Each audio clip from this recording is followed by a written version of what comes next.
Summer வந்தாச்சு. What's your plan for this holiday? எங்க கிட்ட விட்டுருங்க, நாங்க பாத்துக்கிறோம். VGT Holidays. GT Holidays, South India's #1 travel brand. தக் லைஃப் பாத்தீங்களா? பார்த்தேன்.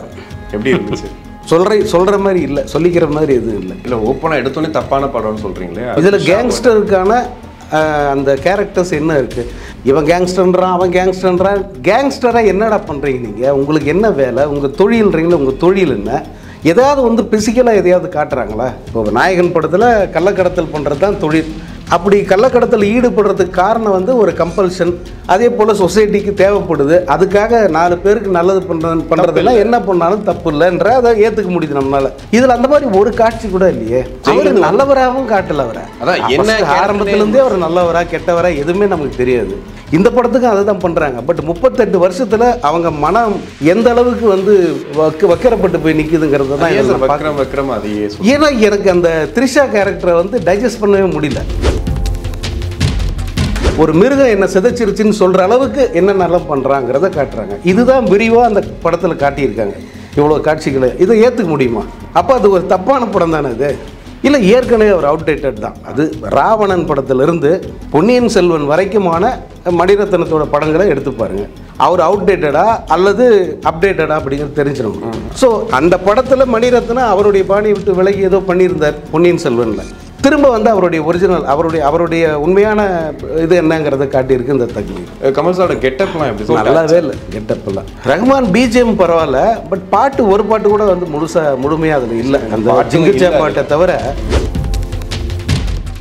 50க்கும் மேற்பட்ட உலக நாடுகளில் 100 கோடிக்கும் அதிகமான ஆகாயம் தமிழ் பார்வையாளர்களுக்கு பேரன்பும் திருநன்றி. உலகெங்கும் வாழும் ஆகாயம் தமிழ் நெஞ்சங்களுக்கு கிறிஸ்டியின் அன்பு வணக்கம். நம்மோடு சினிமா விமர்சகர் ஜேர்னலிஸ்ட் சங்கர் இணைந்திருக்கிறார். வணக்கம் சார். வணக்கம் கிறிஸ்டி. எப்படி இருக்கீங்க சார்? நல்லா இருக்கு கிறிஸ்டி. தக் லைஃப் பார்த்தீங்களா? பார்த்தேன். எப்படி இருந்துச்சு?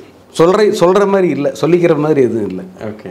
இல்லை, நிறைய விஷயங்கள் பேசுகிறாங்க படத்தில். லாஜிக் இதெல்லாம் தாண்டி வந்து ஒரு சில விஷயங்கள் வந்துட்டு மணிரத்னம் படமா இல்லை வந்து ரஹ்மான் சார் மியூசிக் போட்டு அந்த படத்தில் இப்படிலாம் இருக்கா, கமல் எப்படி ஒத்துக்கிட்டாரு, இல்லை கமல் எப்படி இந்த கதையை கொண்டு போனார் அப்படின்ற மாதிரி பேசுகிறாங்க. உங்களுக்கு என்ன தோணுச்சு படம் பார்த்துட்டு? இது படம் வந்து தப்பான படம். ஆக்சுவலாக ஒரு படம் வந்து மோசமாக இருக்கலாம், பார்க்க முடியாமல் இருக்கலாம், அல்லது ஏதோ ஒரு வகையில் நமக்கு அதிருப்தியாக கூட இருக்கும். ஆனால் தப்பான படமாக இருக்காது. தப்பான படம்னா தப்பான படம்னா இந்த படத்தோட கான்செப்ட் தப்பு. இந்த படத்துக்கு மோட்டிவ்ங்கிறது எதுவுமே கிடையாது. இந்த படத்துக்கு என்ன மோட்டிவ் இருக்குது?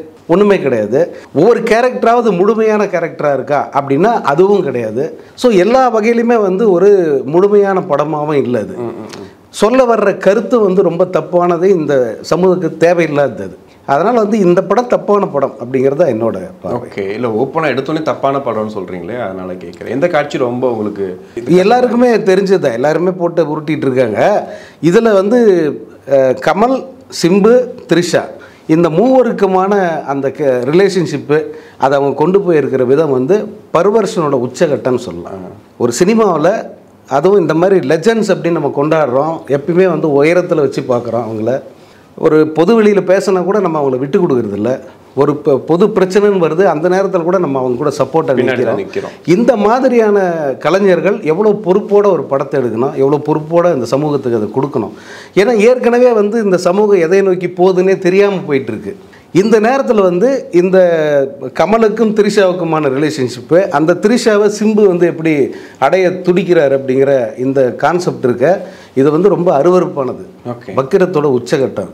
ஓகே. இது கேங்ஸ்டர் மூவின்னு சொன்னாங்க, பட் அந்த படத்தோட கதை கேங்ஸ்டர் நோக்கி போச்சா, இல்லை வந்துட்டு நீங்கள் சொன்ன இதில் கேங்ஸ்டருக்கான அந்த கேரக்டர்ஸ் என்ன இருக்குது? இவன் கேங்ஸ்டர்ன்றான், அவன் கேங்ஸ்டர்ன்றான். கேங்ஸ்டராக என்னடா பண்ணுறீங்க நீங்கள்? உங்களுக்கு என்ன வேலை? உங்கள் தொழில்ன்றீங்களா? உங்கள் தொழில் என்ன? ஏதாவது வந்து பிசிக்கலாக எதையாவது காட்டுறாங்களா? இப்போ நாயகன் படத்தில் கள்ளக்கடத்தல் பண்ணுறது தான் தொழில். அப்படி கள்ளக்கடத்தல் ஈடுபடுறதுக்கு காரணம் வந்து ஒரு கம்பல்ஷன். அதே போல் சொசைட்டிக்கு தேவைப்படுது. அதுக்காக 4 பேருக்கு நல்லது பண்ணுறதுலாம் என்ன பண்ணாலும் தப்பு இல்லைன்ற அதை ஏற்றுக்க முடியுது நம்மளால். அதை நம்ம மாசுன்னு சொல்லி கொண்டாடுறோம். இதில் அந்த மாதிரி ஒரு காட்சி கூட இல்லையே, ஒரு ரீசன் கூட இல்லையே. எந்த ரீசனுக்காக வந்து நீ இப்போ சட்டவிரோதமாக தொழில் பண்ணுற, அதை எப்படி நீ ஜஸ்டிஃபை பண்ணுற? அது அப்போ தப்பு தானே. அதுக்கப்புறமா வந்து இந்த எதிரில் இருக்கிற அந்த வில்லன் கேரக்டரு, அப்புறம் கூடவே இருக்கிற இந்த அடியாட்கள் கோஷ்டி, அப்புறம் அவங்க அண்ணன்ற ஒரு கேரக்டரு, அது மிக மிக தவறான ஒரு பாத்திரமாக காட்டுறாங்க. நியாயமாக நியாயமாக அந்த அண்ணன் இவ்வளோ பாசமான தம்பியை 2 கைகளாலும் வந்து ஏந்தி பிடிக்கணும். நாசர் ஏன்னா நாசருக்கு ஒன்றுன்னா துடிச்சு போகிறாரு. நாசர் பொண்ணு இறக்குது, அது காரணமான பையனை தேடி பிடிச்சி கொண்டுட்டு இவர் ஜெயிலுக்கு போகிறார் இல்லையா? இவ்வளவு பார்த்துக்கிற தம்பி மேலே உனக்கு ஏன் பொறாமல் வருது? அந்த தம்பி அதுவும் கூட்டின்னு போய் மலை உச்சிலேருந்து கொண்டு தள்ளி விடுற அளவுக்கு என்ன உனக்கு பொறாமல் வருது? ஓகே, இந்த கேள்வியெல்லாம் இருக்குது பாருங்க. இல்லை, சின்ன வயசுலேருந்து வளர்த்த எஸ்டிஆரும் போய் அதில் எஸ்டிஆரும் வந்து ஜாயின் பண்ணிக்கிறாப்புல. கமல் வந்து அந்த அளவுக்கு பார்த்து கூடவே வச்சிருக்கிற அத்தனை பேரும் வந்து துரோகிகளை எதிரில் மாதிரி நிற்கிறாங்க. ஓகே, இது வந்து அதாவது அந்த தக்ஸோட வெளிப்புற நடவடிக்கைகளை காட்டுறதில்ல இந்த படம், ஒரு தக்கோட இன்னர் லைஃப்பை காட்டுறது தான் என்னோட மோட்டிவ் அப்படின்னே சொன்னாலும் கூட அந்த இன்னர் லைஃபுக்குன்னு ஒரு மொராலிட்டி இல்லையா? அந்த கேள்விக்கு பதிலே இல்லை பாரு. இந்த படம் முழுக்க நீங்கள் எங்கேயுமே வந்து அதை நீங்கள் கண்டுபிடிக்க முடியாது. ஓகே, இப்போ கேரக்டர் வந்து ஒவ்வொரு கேரக்டரும் எழுதுனது வந்து கொஞ்சம் நல்லா எழுதியிருக்கலாம் அப்படின்ற மாதிரிலாம் சொன்னாங்க. குறிப்பாக கமல் கேரக்டரை எல்லாருமே சொன்னாங்க. ஃபர்ஸ்ட் ஹாஃப்ல இருந்து ஒரு நேர்மையானவரா, ரொம்ப நல்லவரா அப்படின்ற மாதிரி போயிட்டு அதுக்கப்புறம் திரும்ப வந்துட்டு ஒரு எல்லாத்தையும் ஃப்ளர்ட் பண்ணுவார். ஜெயிலர் நல்லவராகவும் காட்டல அவரை. அதான் என்ன ஆரம்பத்திலேருந்தே அவர் நல்லவரா கெட்டவரா எதுவுமே நமக்கு தெரியாது. ஏன்னா அதற்கான காட்சிகள் எதுவுமே இல்லை. ஒரு நான் தான் முன்னே சொன்ன மாதிரி தான் நாயகன்லாம் பார்த்தீங்கன்னா ஒரு ஏன் வந்து எல்லாருக்கும் வந்து வீடு கொடுக்கணும்னு நினைக்கிறாரு அப்படின்னா அந்த மார்வாடி வந்து வீட்டை இடித்து தள்ளுறான். அதோட அவசியம் உனக்கு என்னன்னு தெரியணுன்றதுக்காக நான் அதை பண்ணுறேன். ஹாஸ்பிட்டலில் வந்து ஏழைகளுக்கு சிகிச்சை கொடுக்க மாட்டேன்றான், அது கண்டிப்பாக வந்து நான் அவங்களுக்கு தருவேன். இப்படி எல்லாத்துக்குமே வந்து ஒரு ப்ரோஸ் அண்ட் கான்ஸ் இருக்கு இல்லையா? இதில் அந்த மாதிரி எதுவுமே இல்லை. ரெண்டுமே கமலும் மணிரத்னம் சேர்ந்து பண்ண படம் தான். அந்த படமும் 2 பேரும் சேர்ந்து தான் அந்த ஸ்கிரிப்டை ரெடி பண்ணாங்க.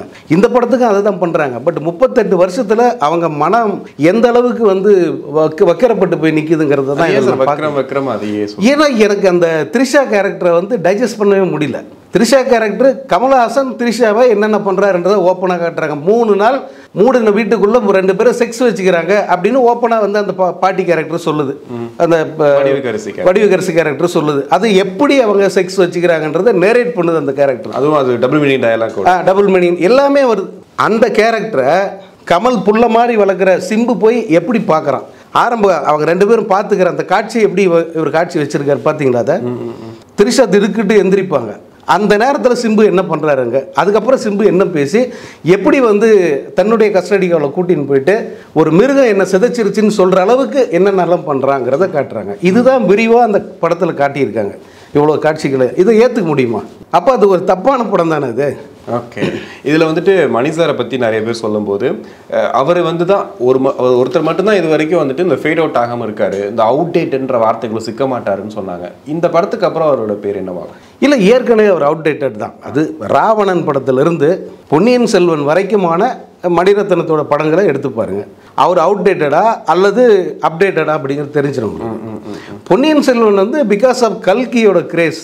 இந்த பொன்னியின் செல்வன் வந்து ஒரு மிகப்பெரிய தப்பை பண்ணிருச்சு அந்த படம். அந்த படமும் வந்து முழுமையாக கல்கியை வந்து அவங்க அப்டேட் அதை எடுக்கலன்னு வச்சுக்கோங்க. ஆனாலும் எல்லா புத்தக கண்காட்சியிலும் கல்கியோட அந்த புத்தகத்துக்கு மிகப்பெரிய வரவேற்பு இருக்கும். இத்தனை ஆண்டு காலம் அது ஃபேட் அவுட் ஆகவே இல்லை. இப்போ ஃபேட் அவுட் ஆகிடுச்சு. இந்த படம் வந்தது. இந்த படம் வந்த பிறகு அந்த நாவல் மேலே இருந்த மரியாதையும் போயிடுச்சு, அது மேலே இந்த ஈர்ப்பும் வந்து ஜனங்களுக்கு போயிடுச்சு. அதை வாங்கவே மாட்டேன்றான். ஓகே, ஃபுல்லாக அந்த படத்தை ஆமாம், இந்த படம் பண்ண வேலை தான் அது. ஸோ அந்த படத்தில் மணிரத்னம் அவருடைய பாணியை விட்டு விலகி ஏதோ பண்ணியிருந்தார் பொன்னியின் செல்வனில். திரும்ப வந்து அவருடைய ஒரிஜினல் அவருடைய உண்மையான இது என்னங்கிறத காட்டியிருக்கு இந்த தக்லி. ஓகே, கமல் சாரோட கெட்டப்லாம் எப்படி சார் இருந்துச்சு? அது நல்லாவே இல்லை, கெட்டப்லாம் சுத்தமாக நல்லா இல்லை. அதாவது அந்த ஃபஸ்ட்டு ஒரு 5 நிமிஷம் அவரோட டிஏஜிங் தோற்றத்தை காட்டுறாங்க. அது வந்து ரொம்ப நல்லா இருந்துச்சு. அது வந்து பழைய நாயகனில் கமலை பார்த்த மாதிரியே இருந்தது. அந்த மெனக்கடலை படம் முழுசு செஞ்சு தொலைச்சிருக்க வேண்டியது தானே. ஏன்னா இவர் ஒரிஜினலாக எடுத்தால் எப்படி இருக்குன்னு தெரிஞ்சிருச்சு. அவர் ஃபேஸு, பாடி, அதே மாதிரி அந்த தலைமுடி, இது எல்லாமே வந்து எப்படி தெரியுதுங்கிறது தெரிஞ்சிருச்சுல்ல. அப்போ அந்த டிஏஜிங்கை முழுசாக யூஸ் பண்ணால் என்ன? பார்க்குறவனுக்கு நீங்கள் கமல்ஹாசனை எப்படி பார்த்தான் இத்தனை காலம்? அவன் வந்து இந்த மாதிரி ஒரு தோற்றத்தில் கமலை பார்த்தான்னாக்கா அவன் எப்படி ரசிக்க முடியும்? குறிப்பாக அந்த ட்ரெயின் சண்டை நடக்குது, அதில் கமலை பார்த்தீங்கன்னா ஃபுல்லாக தொங்கி போய் நிற்கிறார் ஆள். இந்த கேரக்டர் வந்து அந்த ஜோஜு ஜார்ஜ் மாதிரி ஒரு கேரக்டரை வந்து பந்து ஆடுது, தூக்கி வீசுது, ரயில் முன்னாடி தூக்கி அடிக்குதுங்கிறத நீங்கள் எப்படி வந்து ஏற்றுப்பீங்க? எல்லாத்துக்கும் வந்து இது பார்க்குறாங்க, லாஜிக் பார்க்குறாங்கல்ல ஜனங்க. மற்றவங்க படத்தில் எல்லாத்துக்கும் லாஜிக் கேட்குறாங்கல்ல. இந்த படத்தில் இந்த ஒரு லாஜிக்குமே கிடையாது. இல்லை ரஹ்மான் சார் பிஜிஎம்லாம் அப்படி சார் இருந்துச்சு. ரஹ்மான் பிஜிஎம் பரவாயில்ல, பட் பாட்டு ஒரு பாட்டு கூட வந்து முழுமையாக அதில் இல்லை. அந்த ஜிங்குச்சா பாட்டை தவிர மீதி எந்த பாட்டும் வந்து அதில் முழுசாக இல்லை. இவங்க பெருசாக கொண்டாடின அந்த முத்தமழை பாட்டெல்லாம் ஒரு லைன் கூட படத்தில் இல்லை. விண்வெளி நாயகன்னு எதுக்குடா அந்த பாட்டை வச்சிங்க, எதுக்கு எழுதுனீங்க? விண்வெளி நாயகன்னு அவர் என்ன வேலை பார்த்தாரு? இந்த கேள்வி வருது இல்லை. ஒரு என்னதான் ஒரு கேரக்டரை நீங்கள் வந்து ஓவராக போற்றி புகழணும்னு நினச்சா கூட அதுக்கு ஒரு காரணம் வேணும் இல்லை. இப்போ கே.எஸ். ரவிக்குமார் வந்து உலக நாயகனேன்னு பாட்டு வச்சார். அந்த படத்தில் அதை ஏற்றுக்கிற அளவுக்கு வந்து அவர் ஜஸ்டிஃபை பண்ணார். 10 கேரக்டர்னு வெரைட்டி காமிச்சு அதை ஒரு கதையாக மாற்றி நம்மளை உட்கார வச்சார். 3 மணி நேரம் வந்து நம்மளை அசையாமல் கட்டி போட்டார் கே.எஸ். ரவிக்குமார். அதுக்கு அந்த பாட்டு ஒர்த்தாக இருந்தது. இதில் என்ன பண்ணாங்க, எதுக்கு இந்த விண்வெளி நாயகா? அதே மாதிரி வேறு எந்த பாட்டையும் முழுசாகவும் வந்து அவங்க யூஸ் பண்ணல. 2 வரி 3 வரி, அதான் ரஹ்மான் ஒரு பாட்டை 2 வாட்டி பாடுவார். அது எந்த வகையிலும் நமக்கு எந்த ஈர்ப்பையும் ஏற்படுத்தலை. அந்த நாயகன் இன்னொன்று நாயகனோட அப்படியே இன்னொரு காப்பி இது. அது அப்டேட்டட்னு கூட சொல்ல முடியாது, அது அவுடேட்டட். நாயகனை மிஞ்சின கதைன்னு தானே சொன்னாங்க. இதை என்ன நாயகன் கதையோ இந்த கதையும் நீங்கள் ஒரு வாட்டி வந்து கம்பேர் பண்ணுங்கள். நாயகனில் வர கேரக்டர்ஸும் இதில் வர கேரக்டர்ஸும் கம்பேர் பண்ணுங்கள். த்ரிஷா மட்டும்தான் இடையில இருக்க மாதிரி. த்ரிஷா மட்டும்தான் இடையில. அது அவங்களுடைய இதுக்கு ஏதோ ஒரு வகையில் அவங்களுடைய இதை தீர்த்துக்கிறதுக்காக வச்சுருக்காங்க. மற்றபடி சிம்பு கேரக்டர் நாயகன்லேயே இருக்குது. டினு ஆனந்த் அந்த கேரக்டர் தான் இது. அதே போல் அந்த பொண்ணு கமல் பொண்ணு அதில் ஒருத்தர் வராங்க. அவங்க வந்து நாசர் போலீஸ் ஆஃபீஸரை கல்யாணம் பண்ணிப்பாங்க. இந்த படத்தில் வந்து சிம்புவோட தங்கச்சியாக வர்ற கேரக்டர் ஒரு போலீஸ் ஆஃபீஸரை தான் கல்யாணம் பண்ணிக்குது. இல்லை சிம்பு தங்கச்சின்னு ஆமாம் அந்த கேரக்டர் ஆகுது. இதில் வந்துட்டு ஒரு இடத்துல தம்பின்னு சொல்கிறாரு, என்னோட தம்பி தான் வந்து எஸ்டிஆர் அப்படிங்கிற மாதிரி. இன்னொரு இடத்துல உனக்கு அப்பா என் மக மாதிரின்னு சொல்லிட்டு சொல்லுவாங்க. ஆமாம். அப்போ அந்த 2 கேரக்டர்ல தம்பியா மகனான்னும் போது அது ஒரு பக்கம் போயிட்டு இருக்கு. அது ஒரு பக்கம். ஒரு சீன்ல வந்து த்ரிஷா உட்காந்துருக்கும் போது பக்கத்தில் அந்த கல்யாணத்தோட கமலோட பொண்ணு கல்யாணத்தில் கேட்குறாங்க உனக்கு அவன் மேலே ஆசை இருந்துச்சான். அது என்ன அர்த்தத்தில்? அதுவும் கூட ஒரு பர்வர்ஷன் தான். யோசிச்சு பாருங்க. அவன் வந்து இந்த பொண்ணை கன்வின்ஸ் பண்ணி கல்யாணம் பண்ண கூப்பிட்டு வரான்ல, அப்போ எப்படி அவனுக்கு அது மேலே ஒரு ஆசை இருந்தால் எப்படி அதை செய்வான்? அவனே முன்னாடி தானே வந்து இந்த பொண்ணு கன்வின்ஸ் பண்ணுறான், அவங்க அப்பாவை கன்வின்ஸ் பண்ணுறான், பொண்ணு கேட்க வைக்கிறான், கல்யாணமும் பண்ணி வைக்கிறான். அவங்ககிட்ட இந்த கேள்வி கேட்கறதுக்கான அவசியம் என்ன இருக்குது? இல்லைப்பா அதுக்கு வந்து சிம்பு கோவப்பட்டு அவன் தங்கச்சி மாதிரி அப்படின்னு சொல்லியிருக்கலாம்.